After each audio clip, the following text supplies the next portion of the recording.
আসসালামু আলাইকুম আমার প্রিয় ভাই ও বন্ধুরা, আশা করি সবাই ভালো আছেন, আমিও ভালো আছি। তো আজকে দুইটা গেম চেঞ্জিং নিয়ে কথা বলবো। একটা হচ্ছে ফুটবল, বাংলাদেশ ফুটবল টিম, আর একটা হচ্ছে বাংলাদেশ ক্রিকেট টিম এ দল।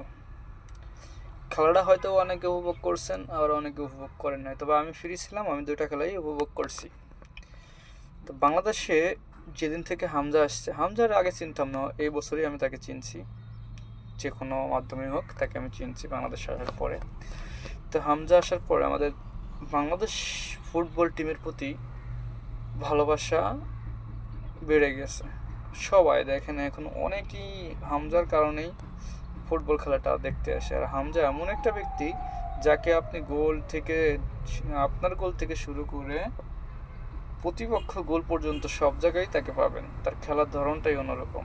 মাশাআল্লাহ, আল্লাহ তাকে অনেক সুন্দর খেলার তৌফিক দিয়েছে, সে অনেক সুন্দর করে খেলে। আর তার কারণে বাংলাদেশ অনেকটা এগিয়ে যাচ্ছে আলহামদুলিল্লাহ।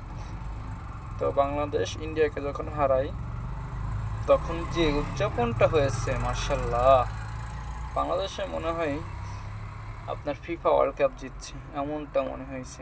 প্রতিটা মানুষের ক্ষেত্রে আনন্দ উল্লাস উদযাপন হয়েছে। তো মার্শাল্লাহ, আল্লাহ অশেষ রহমতে আমাদের দেশকে আরও উপরে নিয়ে যাক, সেই দোয়া করি। আর ক্রিকেট এ দল যেটা, সেটার নাটকীয়তা যদি আপনারা দেখতেন, অনেকে দেখছেন অনেকে দেখেন নাই, যেই নাটকীয়তা হয়েছে, বাংলাদেশ 20 ওভারে 6 উইকেটে 194 রান করেন, 195 রানের টার্গেট ছিল। সেখানে ইন্ডিয়া জবাবে নেমে তারা ভালোই করছে, শুরু থেকে শেষ পর্যন্ত রান রেটে বাংলাদেশ থেকে এগিয়েই ছিল।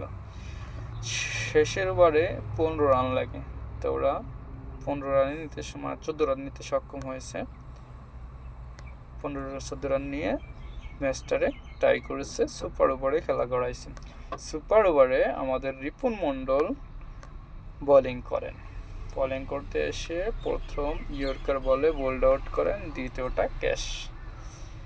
2 বলে 2 উইকেট নেন। ইন্ডিয়ার সংগ্রহ হচ্ছে 2 উইকেটে 0। প্রতিপক্ষে বাংলাদেশ ব্যাটে নেমে ইয়াসির আলী ছক্কা মারার আশায় বাউন্ডারিতে ক্যাচ তুলে দেন। ক্যাচ তোলার পরে ইয়াসির আলীর আউট। পরবর্তীতে আসেন আকবর। সে এসে ব্যাট চালায়, কিন্তু ব্যাটে লাগে না। আম্পায়ার হোয়াইটের সিগন্যাল দেন। তো হোয়াইটের সিগন্যাল যখন দিয়েছেন, রান তো লাগে 1, তো বাংলাদেশ জিতে গেছে। বাংলাদেশ জিতে যাওয়ার কারণে আকবরের অবশ্য আগে একটা ভুল ছিল, যেই ভুলের কারণেই সুপার ওভারটা গড়াইছে, যার কারণে আকবর সবার কাছে ক্ষমা চেয়েছে। ক্ষমা চাওয়ার পরে ম্যাচটা জিতছে, আল্লাহর কাছে শুকরিয়া জানাইছে। তো আপনাদের সবার কাছেই শুকরিয়া আমাদের দেশকে এইভাবে সাপোর্ট করার জন্য। আপনারা সবাই ভালো থাকবেন, ধন্যবাদ।